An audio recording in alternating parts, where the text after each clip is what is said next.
السلام علیکم ورحمۃ اللہ وبرکاتہ۔ الحمد للہ رب العالمین الرحمن الرحیم والعاقبۃ للمتقین والصلاة والسلام علی سید الانبیاء والمرسلین محمد وعلی آلہ واصحابہ اجمعین۔ قال اللہ تعالی فی القرآن المجید اعوذ باللہ من الشیطان الرجیم بسم اللہ الرحمن الرحیم۔ الف لام میم ذالک الکتاب لا ریب فیہ ھدی للمتقین۔ صدق اللہ العظیم۔ اللہم صلی علی محمد وعلی آل محمد کما صلیت علی ابراہیم وعلی آل ابراہیم انک حمید مجید۔ اللہم بارک علی محمد وعلی آل محمد کما بارکت علی ابراہیم وعلی آل ابراہیم انک حمید مجید۔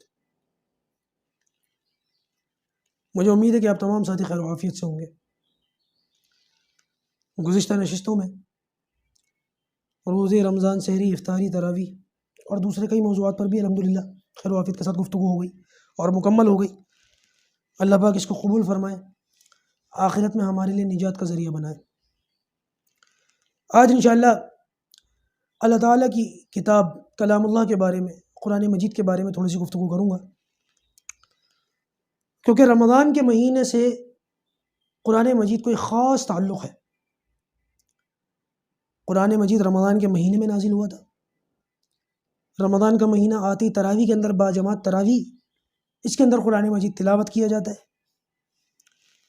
تو لہٰذا اس نسبت سے قرآن مجید کا ذکر کرنا بھی میں مناسب سمجھتا ہوں۔ اللہ پاک مجھ کو حق بات کہنے کی توفیق عطا فرمائے۔ قرآن مجید اللہ تعالیٰ کی آخری آسمانی کتاب ہے، جو اللہ پاک نے اپنے آخری نبی حضرت محمد رسول اللہ صلی اللہ علیہ وسلم پر 23 سال کے عرصے میں تھوڑی تھوڑی نازل فرمائی۔ اس کا جواب میں دے چکا ہوں کہ قرآن مجید رمضان میں نازل ہوا یا 23 سال میں نازل ہوا، ان دونوں باتوں میں کیا مناسب تعویل ہو سکتی ہے، وہ میں بتا چکا ہوں۔ قرآن مجید 6666 آیتوں کا مجموعہ ہے،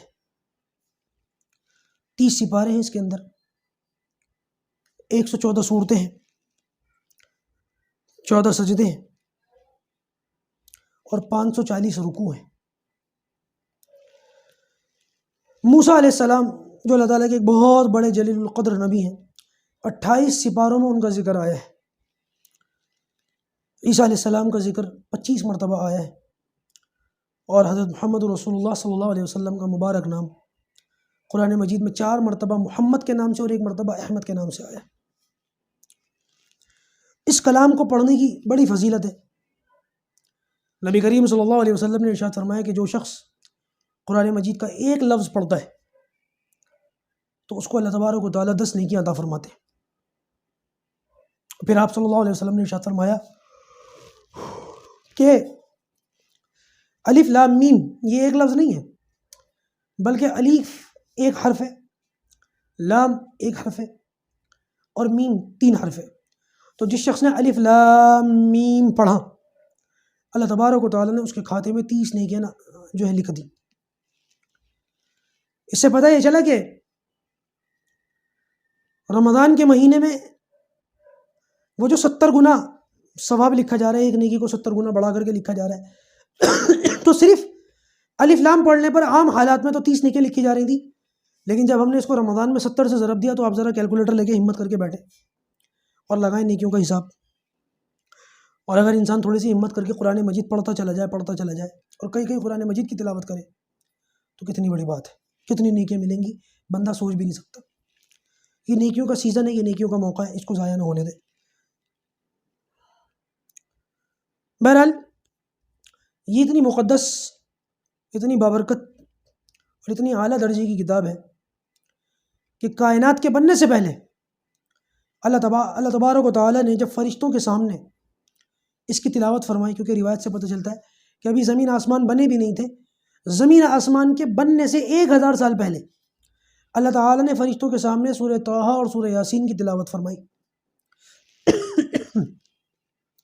فرشتوں نے اس کو سنا، اللہ کی زبان سے سنا، اور سننے کے بعد انہوں نے یہی کہا کہ کتنے مبارک ہوں گے وہ لوگ جن کو یہ کلام دیا جائے گا، کتنے مبارک ہوں گے وہ لوگ جو اس کلام کو سنیں گے۔ تو یہ وہ مبارک لوگ جن پر فرشتوں نے رشک کیا وہ میں اور آپ ہیں، ہم گناہ گار لوگ، ہم سیاہ کار لوگ۔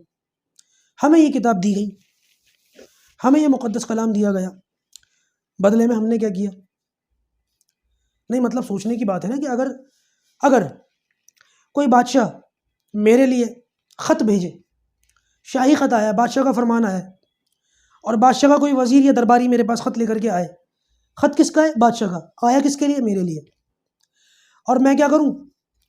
میں نے اس خط کو لیا اور میں نے اس کو چوما، آنکھوں سے لگایا، طاق میں رکھ دیا، پھر اٹھایا، پھر چوما، پھر آنکھوں سے لگایا، پھر طاق میں رکھ دیا، اور اس خط کو کھول کے کبھی دیکھا ہی نہیں کہ بادشاہ نے مجھ سے کہا کیا ہے، تو بتائیے بادشاہ مجھ سے خوش ہوگا ناراض ہوگا؟ ظاہر سی بات ہے ناراض ہو جائے گا، اور بادشاہ کہے گا یہ تو توہین ہے کہ میں نے اس کو کچھ بات کہی اور اس نے بجائے اس بات کو سننے اور اس کا جواب دینے کے، اس کو پڑھنے کے، اس کو بالکل ہی اٹھا کر کے رکھ دیا۔ میرے دوستوں، آج ہم نے یہی کام قرآن مجید کے ساتھ کر رکھا ہی نہیں کر رکھا؟ ایمانداری سے بتائیں۔ ہم چومتے تو ہیں، ادب بھی کرتے ہیں، احترام بھی کرتے ہیں، بہت کچھ کرتے ہیں، اپنی بچیوں کو جہیز میں بھی دیتے ہیں، لیکن اس قرآن مجید کو کھول کر سمجھ کر پڑھنے کے لیے ہم لوگ تیار نہیں ہیں۔ یہ ہمارے لیے غفلت اور کوتاہی کی بات ہے یا نہیں؟ کبھی یہ قوم زندہ تھی، کبھی ہم قرآن کے ساتھ وابستہ تھے، کبھی ہم قرآن سے جڑے ہوئے تھے۔ وہ ایک علامہ اقبال کا قول ہے نا، وہ معزز تھے زمانے میں مسلمان ہو کر، اور تم خوار ہوئے تاریخ قرآن ہو کر۔ واقعی یہی بات ہے۔ آج جو ہم خوار ہوئے ہیں، آج جو ہم ذلیل ہوئے ہیں، آج جو ہم رسوا ہو رہے ہیں، وہ اس قرآن مجید کو چھوڑنے کی وجہ ہی سے ہو رہے ہیں۔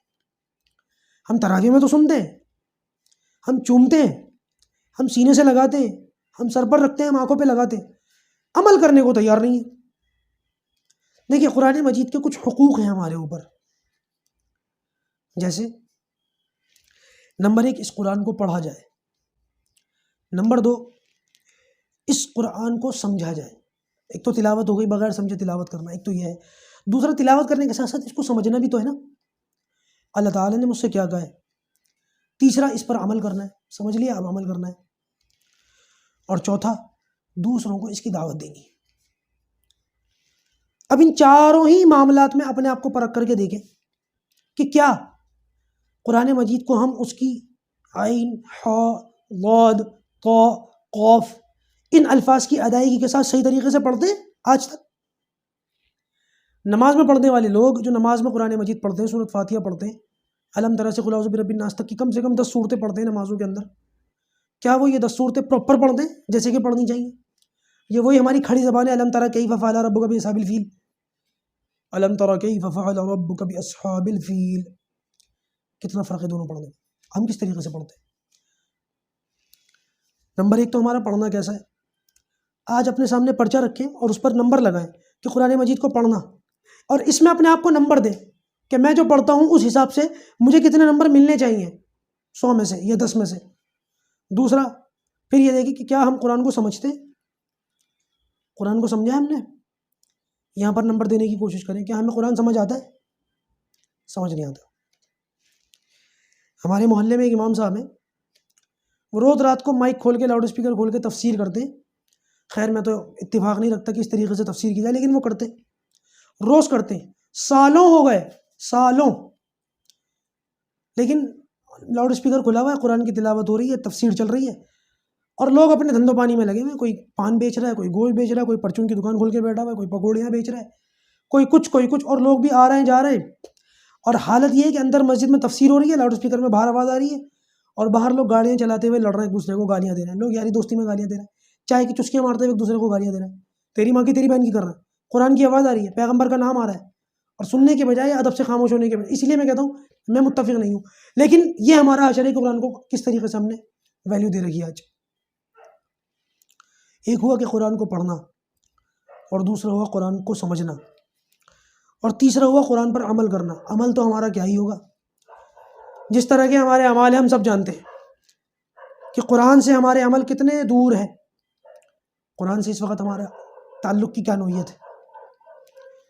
دوستوں یہ بات یاد رکھیے گا، اگر اللہ تعالیٰ چاہتا تو یہ قرآن مجید 23 سال کے عرصے میں ویسے نازل نہ ہوتا جیسے ہوا ہے۔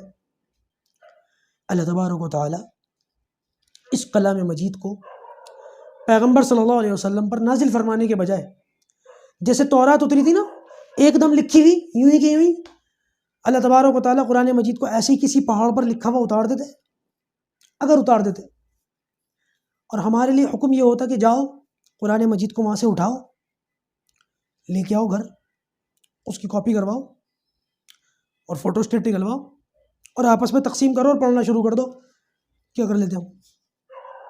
لیکن اللہ تبارک و تعالیٰ نے ایسا نہیں کیا۔ پروردگار نے قرآن مجید بھیجا، ساتھ نبی کریم صلی اللہ علیہ وسلم کو نمونہ بنا کر کے بھیجا کہ یہ قرآن پر عمل کر کے دکھائیں گے۔ ہم یہ کہہ سکتے تھے کہ قرآن تو بڑا مشکل ہے، ہم سے تو عمل نہیں ہوگا، اگر قرآن اس طریقے سے نازل ہوتا اور فوٹو کاپی کر کے ہم بانٹ کر عمل کرنا شروع کر دیتے، واقعی ہم یہی بات کہتے کہ قرآن مجید کا یہ حکم تو بڑا مشکل ہے، ہم سے تو ادا نہیں ہوگا۔ لیکن اللہ تبارک و تعالیٰ نے احسان یہ کیا کہ نبی کریم صلی اللہ علیہ وسلم کو ہمارے لیے بھیجا کہ انہوں نے قرآن پڑھ کر نہیں دکھایا بلکہ عمل کر کے دکھایا، تاکہ ہمارے لیے آخرت میں کسی قسم کا کوئی بہانہ، کوئی چون و چرا نہ رہے کہ اگر قرآن پر عمل مشکل تھا تو انہوں نے کیسے کیا، اللہ کے رسول نے کیسے کیا، صحابہ کرام نے کیسے کیا، وہ بھی تو انسان تھے، وہ بھی تو روٹی کھاتے تھے آٹے کی بنی ہوئی، جو روٹی ہم کھاتے ہیں آٹے کی بنی ہوئی، کوئی فرق ہے ہماری غذاؤں میں؟ ان کی بھی دو آنکھیں تھیں، ہماری بھی دو آنکھیں، ان کا بھی وہی جسم، وہی ہاتھ پیر، اور ہمارے بھی وہی جسم، لیکن انہوں نے اپنے ایمان کو بنایا تھا، انہوں نے محنت کی تھی، انہوں نے کوشش کی تھی، جو افسوس اور بدقسمتی کے ساتھ ہم نہیں کر رہے۔ ہم ذرہ برابر بھی اپنے ایمان کو بنانے کی، اپنے قرآن کے ساتھ اپنے تعلق کو مضبوط کرنے کی کوشش میں نہیں لگے ہوئے۔ ہر ایک کو پتہ ہے، نیا گھر خریدا، کوئی نیا کاروبار شروع کیا، یا کوئی ایسا معاملہ آیا، مدرسے کے بچوں کو بلوا لوں گا، وہ پڑھ دیں گے، میری سردردی ہے ہی نہیں۔ اللہ حفاظت فرمائے، اللہ حفاظت فرمائے۔ آج مسلمان نسلوں کا یہ حال ہے کہ باپ مر جائے تو اس کی قبر پر کھڑے ہو کر ڈھنگ سے فاتحہ بھی نہیں پڑھ سکتے، کیونکہ پڑھنا ہی نہیں آتا۔ اتنے تو مردار نہ بنے، اتنی تو بری حالت نہ ہو، اتنے تو گئے گزرے نہ ہو کہ ہماری یہ حالت ہو جائے۔ اور نمبر 4، قرآن مجید کو، لوگوں کو قرآن مجید کی دعوت دی جائے۔ اب ان 4 پرچوں میں آپ خود کو نمبر دے کر کے دیکھیں، ان 4 پرچوں میں خود کو پرکھیں آپ، کیا میں قرآن کو سمجھ کے پڑھتا ہوں؟ کیا میں قرآن کے صحیح مطلب مفہوم کو ادا کر کے پڑھتا ہوں؟ کیا میں قرآن کو سمجھتا ہوں؟ کیا میں قرآن پر عمل کرتا ہوں؟ کیا میں قرآن کی لوگوں کو دعوت دیتا ہوں؟ ہمارے ہاں قرآن شریف اتنا رہ گیا کہ 6-7 دن میں 10 دن میں تراویح میں ختم کر لو۔ مسجدوں میں یہ حال ہم نے دیکھا ہے، ابھی اسی رمضان میں دیکھ لیا، کہیں بھی کسی مسجد میں چلے جاؤ جہاں 6-7 دن کی تراویح ہو رہی ہے، وہاں چپلوں کے انبار لگے ہوئے، پتہ چل رہا ہے کہ یہ تراویح ہو رہی ہے۔ اور جیسی 6-7 دن کی، 8 دن کی، 10 دن کی تراویح ختم، وہاں تو سارے نمازی ایسے غائب ہو جاتے ہیں جیسے شیعہ کا 12واں امام، نظر ہی نہیں آتے۔ اور لمبی تراویح پڑھنے والے، شارٹ میں نپٹنے والے جو 6-7 دن میں نپٹتے، ان کا حال بھی دیکھا۔ لمبی تراویح کی نیت تو باندھ لی، لیکن کچھ دیر کھڑے ہونے کے بعد کبھی ایک پیر پر ایسے ٹیڑھے ہو رہے ہیں، کبھی دوسرے پیر پر ایسے ٹیڑھے ہو رہے ہیں، کیوں؟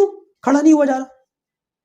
اللہ اللہ کر کے کسی طریقے سے وہ 20 رکعتیں پوری ہوتی ہیں تو چہرے پر اتنی خوشی آتی ہے، ایسا لگتا ہے جیسے امریکہ فتح کر کے آیا ابھی۔ یہ حال ہم نے کیوں بنا لیا اپنا؟ پڑھنے والوں کو بھی دیکھا، یعلمون اور تعلمون کے سوا کچھ سمجھ میں نہیں آتا، بلکہ اللہ حفاظت فرمائے ان تیز پڑھنے والوں کو کوئی یہ کہتا کہ جی آپ تیز کیوں پڑھ رہے ہیں، الفاظ کیوں بگاڑ رہے ہیں، بجائے اس کی کہ ان چیزوں پر تنبیہ ہوتی اور ان چیزوں کو اچھا سمجھا جاتا ہے۔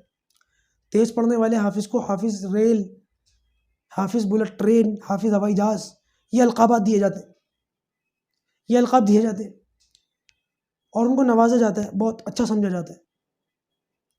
جبکہ تیز پڑھنے والے کو چاہیے کہ اگر تیز بھی پڑھ رہا ہے تو کم سے کم الفاظ کی ادائیگی کے ساتھ تو تیز پڑھے، ایسا تو نہ کرے کہ قرآن کے الفاظ کو توڑ مروڑ کر رکھ دے۔ دوستو، یہ جو قرآن مجید ہے نا، یہ بہت بڑا اللہ تعالیٰ کا ایک معجزہ ہے۔ جیسے کہ میں نے بتایا نا، کبھی یہ قوم زندہ تھی، حالات یہ تھے، ایک یہودی کا قصہ آتا ہے کہ وہ مسلمانوں کو ورگلانے کے لیے اس ارادے سے ایشیا کی طرف آیا کہ یہاں علماء سے، مسلمان مولویوں سے ڈیبیٹ کرے گا، مناظرے کرے گا، اور قرآن کے بارے میں، ایمان کے بارے میں، اللہ کے بارے میں، نبوت کے بارے میں، آخرت کے بارے میں مسلمانوں کو شکوک و شبہات میں مبتلا کرے گا۔ اس ارادے سے وہ ہندوستان آیا، اور نتیجہ یہ تھا کہ علماء سے ڈیبیٹ کرے گا۔ تو علماء سے ڈیبیٹ کرنے کے لیے جب وہ چلا تو ایک جگہ سے گزر رہا تھا، گاؤں دیہات کچھ کہہ لیں، ایک شخص اپنی کھیتی میں کھڑا ہوا، کھیتی کر رہا تھا۔ تو اس نے یہ سوچا کہ کسی مولوی سے الجھنے سے پہلے ذرا اس سے پریکٹس کر لوں، ذرا اس کو وسوسے میں ڈال دوں، اور اس سے میری مشق بھی ہو جائے گی، اور میرا یہیں سے نام ہونا شروع ہو جائے گا کہ ایک اس طریقے کا بندہ آیا اور وہ ایسے ڈیبیٹ کر رہا ہے، اور یہاں کے جو مولوی ہیں میری شہرت سے پہلے ہی مرعوب ہو جائیں گے۔ لہٰذا اس کے پاس گیا، اپنا نام بتایا، اس کا نام پوچھا، حال احوال پوچھنے کے بعد کہنے لگا میں ایک مقصد سے آیا ہوں یہاں، مقصد یہ ہے کہ میں یہ چاہتا ہوں کہ قرآن مجید رہے، قرآن مجید کی تلاوت بھی ہو، عمل بھی ہو، لیکن بہتر یہ ہوگا کہ وہ آیتیں جو قرآن میں ایک سے زیادہ مرتبہ ہے، ان آیتوں کو قرآن میں سے نکال دیا جائے، ایک مرتبہ ہو تو اس کو چھوڑ دیا جائے۔ جیسے سورہ رحمان میں ہے نا، فَبِأَيِّ آلَاءِ رَبِّكُمَا تُكَذِّبَانِ 31 مرتبہ ہے، تو اس نے کہا میں یہ چاہتا ہوں کہ یہ 30 مرتبہ ختم ہو جائے اور ایک بار رہ جائے، اور ایسی جتنی اور دوسری آیتیں ہیں جو ایک سے زیادہ مرتبہ آئی ہیں، ان ساری آیتوں کو تکرار کو ختم کر دیا جائے اور ایک آیت اس جیسی چھوڑ دی جائے۔ اس سے قرآن کا جو مفہوم ہے وہ بھی باقی رہے گا، اور قرآن اور چھوٹا ہو جائے گا، یاد کرنے میں آسانی ہوگی، سمجھنے میں آسانی ہوگی۔ تو وہ جو مسلمان تھا، وہ علماء سے جڑا ہوا تھا، وہ کہنے لگا کہ ٹھیک ہے ایسا کر لیتے، تمہاری اگر یہی بات ہے تو ایسا کر لیتے۔ اور سب سے پہلے اس قانون کو جو تم نے دیا ہے کہ تکرار، جو چیز ایک سے زیادہ اس کو تکرار کہتے ہیں، جو چیز ایک سے زیادہ ہو اس کو ختم کر دینا چاہیے، تکرار کو ختم کر دینا چاہیے۔ تو اس قانون کو سب سے پہلے اپنی باڈی میں، اپنے جسم میں اپلائی کرو۔ لاؤ میں تمہاری ایک آنکھ پھوڑ دوں، ایک چھوڑ دوں، تمہارے 32 دانتوں میں سے 31 توڑ دوں، تمہارا ایک کان کاٹ دوں، تمہارا ایک ہاتھ کاٹ دوں، اور ایک پیر کاٹ دوں، تاکہ پتہ چلے کہ واقعی آپ اتنے دیانتدار ہیں کہ جو اصول آپ نے اللہ کے کلام کے لیے دیا ہے، آپ نے اس کو پہلے خود اپنے اوپر اپلائی کیا۔ تو کہتے ہیں وہ اسی وقت وہاں سے چلا گیا کہ جو قوم ایسی ہے اس کے علماء کیسے ہوں گے۔ کبھی یہ قوم زندہ تھی، کبھی یہ قوم غیرت مند تھی۔ اللہ ہماری حفاظت فرمائے۔ آج ہم نے ایک تو ہم پڑھتے لکھتے نہیں، اوپر سے پڑھائی لکھائی کا جو ہم نے ناس پیٹا ہے نا، پڑھنے اور لکھنے کے بعد بے ایمانی اور چوری کرنے کے نئے نئے طریقے ایجاد کر لیے۔ وہ ایک واقعہ ہے نا کہ وہ ایک شخص پڑھا لکھا دیہات میں سے کہیں سے گزر رہا تھا، اس نے دیکھا کہ کولو کا بیل دیکھا ہے آپ نے؟ ایک کولو ہوتا ہے، اس میں سے ایک لمبی لکڑی نکلی ہوئی ہوتی ہے، اس لکڑی کے سرے پر ایک بیل بندھا ہوا ہوتا ہے، اور وہ بیل گھومتا رہتا ہے اور وہ لکڑی گھومتی رہتی ہے، کولو کا بیل کہتے ہیں اس کو۔ وہ گھومتا رہتا ہے، گھومتا رہتا ہے، گھومتا رہتا ہے، صبح سے شام تک یہی کام ہوتا ہے اس کا۔ کولو سے تیل ویل نکالا جاتا ہے، اور بھی کئی کام ہوتے ہیں۔ تو اس شخص نے دیکھا اس طریقے سے کولو کے پاس ایک بیل بنا ہوا ہے، بندھا ہوا ہے، اور وہ چل رہا ہے، چاروں طرف گھوم رہا ہے۔ اور جب وہ بیل رک جاتا ہے تو اندر جھوپڑے میں سے ایک شخص نکل کر آتا ہے اور بیل کے مارتا ہے، ڈنڈا مارتا ہے، اور بیل پھر چلنے لگ جاتا ہے، اور یہ واپس جا کے اپنی جھوپڑی میں بیٹھ جاتا ہے۔ پھر کچھ دیر کے بعد بیل تھک جاتا ہے، رک جاتا ہے، پھر یہ جھوپڑی میں سے نکلتا ہے، پھر یہ ڈنڈا مارتا ہے، پھر بیل چلنے لگ جاتا ہے۔ یہ منظر اس نے 3-4 بار دیکھا، اس کا سر چکرا گیا۔ ایک بار جب بیل رکا اور یہ مارنے کے لیے باہر آیا تو اس نے پوچھ لیا اس سے، بھائی صاحب ایک بات بتاؤ، تم تو بیٹھے ہو اندر جھوپڑی میں، تمہیں باہر کا تو دکھ نہیں رہا، جب یہ بیل چلتے چلتے رک جاتا ہے تو تمہیں کیسے پتہ چلتا ہے کہ یہ رک گیا؟ جیسے یہ رکتا تم باہر آ جاتے ہو اور آگے اس کے ڈنڈا لگا دیتے ہو اور یہ چل پڑتا ہے۔ تو اندر سے تو تمہیں پتہ نہیں چلنا چاہیے کیونکہ تمہیں دکھ ہی نہیں رہا، تمہیں کیسے پتہ چل جاتا ہے کہ بیل رک گیا؟ اس شخص نے بڑا زبردست جواب دیا کہ اللہ کہ میں نے اس بیل کے گلے میں گھنٹی باندھ رکھی ہے جب تک یہ چلتا رہتا ہے گھنٹی بجتی رہتی ہے، اور جب یہ چلنا بند کر دیتا ہے نا تو وہ گھنٹی بھی بند ہو جاتی ہے۔ گھنٹی کی آواز سنتا رہتا ہوں، جہاں گھنٹی کی آواز بند ہوئی میں سمجھ جاتا ہوں اس نے چلنا بند کر دیا اور اب اس کو مرمت کی ضرورت ہے۔ میں باہر آتا ہوں اور اس کے ڈنڈے مارتا ہوں اور یہ پھر چل پڑتا ہے۔ میں اندر بیٹھ کے اس کی گھنٹی کی آواز سے اندازہ لگا لیتا ہوں۔ اس پڑھے لکھے شخص نے کہا کہ اچھا ایک بات بتاؤ، اگر یہ بیل چلے نا، چاروں طرف نہ گھومے، بس صرف کھڑے کھڑے سر ہلاتا رہے اور گھنٹی بجتی رہے، تو تجھے کیسے پتہ چلے گا؟ تھوڑی دیر سوچنے کے بعد اس نے یہ کہا کہ بھائی صاحب یہ بیل تمہاری طرح پڑھا لکھا نہیں ہے آج ہم نے پڑھائی لکھائی کرنی چاہیے تھی اس لیے تاکہ ہم خود بھی برائیوں سے بچتے معاشرے کی برائیوں کو ختم کرتے اور اس پڑھائی لکھائی سے، اس ایجوکیشن سے لوگوں کو فائدہ پہنچاتے. ہم نے تو لوگوں کی گردنوں پر چھریاں رکھ دی، فراڈ کرنے کے نئے نئے طریقے ایجاد کر لیے پڑھ لکھ کر. یہ ہمارا حال ہے، یہ ہماری حیثیت ہے. دوستو، ضرورت اس بات کی ہے کہ ہم اپنے قرآن کے ساتھ اپنے تعلق کو مضبوط کریں. ہم نے قرآن مجید کو دم درود کرنے کے لیے تو استعمال کر لیا، لیکن جو مقصد تھا نا قرآن مجید کا، عمل کرنا، اس کو استعمال نہیں کیا. ایک آخری بات بتاؤں، بات کو ختم کروں. ایک مولوی صاحب تھے جو نماز پڑھاتے تھے کسی مسجد کے اندر. وہ نماز پڑھاتے تھے، اپنے حجرے میں بیٹھ جاتے تھے، اور تو کوئی کام تھا نہیں. اور مولویوں کی تنخواہیں بھی عام طور سے زیادہ اچھی تو ہوتی نہیں ہیں، 2-4 ہزار روپے ملتے بیچاروں کو. لوگ سمجھتے ہیں کہ مولوی جو ہے نا، ان کی کمائی میں برکت ہوتی ہے، لوگ یہ سمجھتے ہیں. اچھا، میرے ساتھ ہوا ایسا. ایک شخص نے، ایک ہمارے ساتھی ہیں، میرے اچھے دوستوں میں ہیں، ان کے ساتھ بے تکلفی ہو جاتی ہے کبھی کبھی. تو کہنے لگے کہ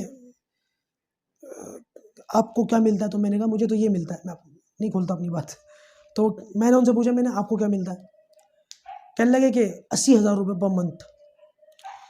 تو میں نے کہا ماشاءاللہ بہت اچھی بات ہے. کہنے لگے 80,000 میں بھی ہماری ضرورتیں پوری نہیں ہوتی. یہ ہے، وہ ہے، بچوں کی فیس ہے، بجلی کا بل ہے، اور گھر کا کرایہ ہے، اور دنیا بھر کی چیزیں انہوں نے گنوا دی، بہت ساری چیزیں گنوائی. تو میں نے کہا بھائی 80,000 میں ضرورتیں پوری نہیں ہوتی تو سوچو جو تنخواہ میں نے تمہیں بتائی ہے، صرف میں اپنی ذات کی بات نہیں کر رہا، کتنے علماء ایسے ہیں کہ ان کی یہ اس سے بھی کم تنخواہ ہے. سوچو وہ کیسی ضرورت پوری کرتے ہوں گے. تمہاری تنخواہ تو 10 ٹائم علماء سے زیادہ ہے. کہنے لگے، یہی جواب دیا انہوں نے. کہنے لگے علماء کی تنخواہ تو برکت والی ہوتی ہے، مولویوں کی جو تنخواہیں ہوتی ہیں، ان کے جو وظیفے ہوتے ہیں، ان میں بڑی برکت ہوتی ہے. تو میں نے ان سے یہ کہا، میں نے کہا ایسا کرو، پھر میری برکت والی تم رکھ لو اور تمہاری بے برکت والی مجھے دے دو. بڑی زور سے ہنسے. کہنے لگے آپ مولویوں سے زبان میں کوئی جیت نہیں سکتا. میں نے کہا نہیں، جیت ہار کی بات نہیں ہے، میں تو آپ کی بات کا جواب دے رہا ہوں. یہ جو آپ سمجھتے ہو نا کہ مولویوں کی کمائی میں بڑی برکت ہوتی ہے، اس وجہ سے ان کو کم دینا چاہیے، یہ ظلم ہے. یاد رکھیے گا، ظلم ہے، بہت تگڑا ظلم ہے. علماء کو اتنا حقیر مت بنائیے کہ اپنے بچوں کی جائز اور حلال ضروریات پوری کرنے کے لیے وہ کاروباری رخ کر لیں، پھر یہ دین ضائع ہوگا. ذمہ دار آپ لوگ ہوں گے، ہم لوگ ہوں گے. علماء کا اچھا وظیفہ دیا کرو، علماء کا خیال رکھا کرو، تاکہ علماء جو ہیں دنیا سے بالکل بے رغبت ہو کر دین کا کام یکسوئی کے ساتھ کر سکیں. بہرحال عرض یہ کر رہا تھا کہ ایک مسجد کے امام صاحب تھے جو نماز پڑھاتے تھے، حجرے میں بیٹھ جاتے تھے، کوئی اور کام تھا نہیں، تنخواہ بھی زیادہ تھی نہیں. تو کسی نمازی نے ایک مرتبہ ان سے یہ کہا کہ حضرت کوئی کام وغیرہ کر لو، آپ کی آمدنی بھی بن جائے گی اور ٹائم بھی پاس ہو جائے گا. تو مولانا کہنے لگے کہ کیا کام کروں، مجھے تو کچھ آتا نہیں. تو اس نے کہا ٹھیک ہے، ایک کام کرو، میرا کھیت ہے، میری زمین ہے، میں آپ کو دے دیتا ہوں، آپ اس میں کھیتی کرو، وقت بھی گزر جائے گا، اور جب غلہ آئے گا، اناج اگے گا، تو اس غلے کو بیچ کر اپنے لیے کوئی معقول انتظام کر لینا، کچھ اپنی جائز ضروریات پوری کر لینا. وہ کہنے لگے چلو بہت اچھی بات ہے. انہوں نے کھیتی شروع کر دی اس نمازی کی زمین پر. کھیتی کرنے کے بعد کچھ ٹائم جب اس پہ اناج آنا شروع ہوا، پھل آنا شروع ہوا، تو مولانا کھیت کے تھوڑا سا دور چرپائی ڈال کے کھیت کو دیکھ رہے تھے، خوش ہو رہے تھے کہ میری محنت رنگ لائی. ابھی یہ خوش ہو کر دیکھ ہی رہے تھے کہ کہیں سے ایک گدھا آ گیا کھیت کے اندر اور اس نے کھیت میں منہ مارا. اب مولانا بڑا پریشان کہ میری محنت ضائع ہو رہی ہے اور گدھا اس طریقے سے میری محنت کھا رہا ہے. انہوں نے سورہ یاسین پڑھ کے دم کی اس گدھے کے اوپر، سورہ بقرہ پڑھ کے دم کی، سورہ رحمان پڑھ کے دم کی. گدھا ٹس سے مس نہیں ہوا. انہوں نے یہ سوچا کہ صدقہ تو بلاؤں کو ٹالتا ہے، چلو صدقہ دے کے دیکھتا ہوں، شاید یہ گدھا بھاگ جائے. انہوں نے صدقے بھی دیے، کوئی فائدہ نہیں ہوا، گدھا ٹس سے مس نہیں ہوا. قرآن پہ قرآن پڑھے جا رہے ہیں، صدقے دیے جا رہے ہیں، گدھا نہیں بھاگ رہا. ایک دن مولانا اپنی داڑھی پکڑ کے بڑی حیرانگی کے ساتھ، بڑے افسوس کے ساتھ گدھے کو کھیتی کھاتے ہوئے اور کھیت برباد کرتے ہوئے دیکھ رہے تھے چرپائی پہ بیٹھ کے. تو جس کا کھیت تھا وہ وہاں سے گزر رہا تھا، اس نے یہ منظر دیکھا کہ گدھا کھیتی برباد کر رہا ہے اور مولانا بیٹھے ہوئے جو ہیں وہ بڑے مایوسی کے عالم میں اپنی کھیتی برباد ہوتے ہوئے دیکھ رہے ہیں. تو اس نے مولانا سے پوچھا، مولانا یہ گدھا کھیتی کھا رہا ہے، برباد کر رہا ہے، کچھ کرتے کیوں نہیں؟ کہنے لگے لا حول ولا قوت الا باللہ. تم سے کس نے کہا کہ میں کچھ نہیں کر رہا؟ بہت کچھ کیا میں نے، کئی قرآن پڑھ کے دم کرے، کئی تعویذ مارے اس کے، یہ ہلتا نہیں. اور رہی صدقہ کرنے کی بات، تو یاد رکھو میں نے کئی بکرے کاٹ دیے، مرغے ذبح کر دیے، یہ تو ٹلتا ہی نہیں. پتہ نہیں کون سی بلا ہے، صدقے سے بلائیں ٹل جاتی ہیں، یہ کون سی بلا ٹلتی ہی نہیں. کہتے ہیں کہ وہ جس کا کھیت تھا وہ نمازی بھائی، وہ گھر گیا، ڈنڈا لے کے آیا تگڑا والا اور مارا گدھے کی کمر پہ ایک، اور گدھا ریکتا ہوا وہاں سے بھاگا اور لا کر کے ڈنڈا دیا مولانا کے ہاتھ میں. مولانا یہ بات یاد رکھنا، کلام پاک اللہ تبارک و تعالیٰ نے دم درود کرنے کے لیے نہیں، عمل کرنے کے لیے دیا ہے. اور یہ دنیا کی مصیبت ہے نا، ان کو دور کرنے کے لیے اللہ تعالیٰ نے ڈنڈا بنایا ہے. آج کے حالات کو سامنے رکھ کر میری بات کو سمجھ لیں، بس عقل مند کو اشارہ کافی ہے. آج ہم کیا کرتے ہیں، فلاں جگہ سورہ نوح کا عمل ہو جائے، فلاں جگہ سورہ یاسین کا عمل ہو جائے، فلاں جگہ یہ کام کر لیا جائے، فلاں جگہ وہ کام کر لیا جائے، کوئی تعویذ کر لیا جائے، یا جمعے کی نمازوں میں تراویح کے بعد بڑے مجمعوں میں ہاتھ اٹھا کے بد دعائیں کرتے ہیں، یا اللہ ان کا بیڑا خراب ہو جائے، یا اللہ ان کا کھانا خراب ہو جائے، یا اللہ ان کو عبرت کا نشان بنا، اور ہوتا کچھ بھی نہیں. کیوں؟ کیونکہ زمینی سطح پر ہم نے محنت کچھ بھی نہیں کی، بس خالی دعائیں ہوتی ہیں، ہمارے دل کی آرزویں، حسرتیں اور تمنائیں ہوتی ہیں، اور یہ پوری نہیں ہوتی جب تک محنت نہ کی جائے. لیس بامانیکم ولا امانی اہل الکتاب. تمہاری خواہشات کے مطابق زمین پہ فیصلے نہیں اتریں گے، اور تم سے پہلے جو اہل کتاب تھے نا، ان کے بھی فیصلے نہیں، ان کے بھی خواہشات کے مطابق میں نے فیصلے نہیں اتارے. من جد وجدہ. دنیا دار الاسباب ہے، جو محنت کرے گا وہ پالے گا. دنیا کے اندر اگر کافر بھی کفر پھیلانے کی محنت کرے گا تو کفر پھیل جائے گا. لہٰذا کافر تو محنت کرے سیاست میں اور کفر میں اور دنیا بھر کی چیزوں میں، اور ہم لوگ کچھ بھی نہ کریں، صرف مسجدوں میں بیٹھ کے دعائیں دیتے رہیں، بد دعائیں کرتے رہیں، اس سے کچھ بھی نہیں ہونے والا. دوستو، قرآن مجید بے شک برکت کی چیز ہے، سر پر لگائیے، آنکھوں سے لگائیے، لیکن پہلے عمل کیجیے. اور دنیا کی مصیبتوں سے لڑنے کے لیے زمینی سطح پر میدان میں آ کر کے مقابلہ کرنا پڑے گا، تب یہ مصیبتیں ختم ہوں گی، تب یہ حالات درست ہوں گے. قرآن پڑھ کے دشمن کی طرف تصور کر کے پھونک مارنے سے کچھ بھی نہیں ہوگا. امید ہے کہ یہ بات سمجھ آ گئی ہوگی. اللہ پاک مجھ کو صحیح کہنے کی اور ہم سب کو عمل کرنے کی توفیق عطا فرمائے. السلام علیکم ورحمۃ اللہ وبرکاتہ.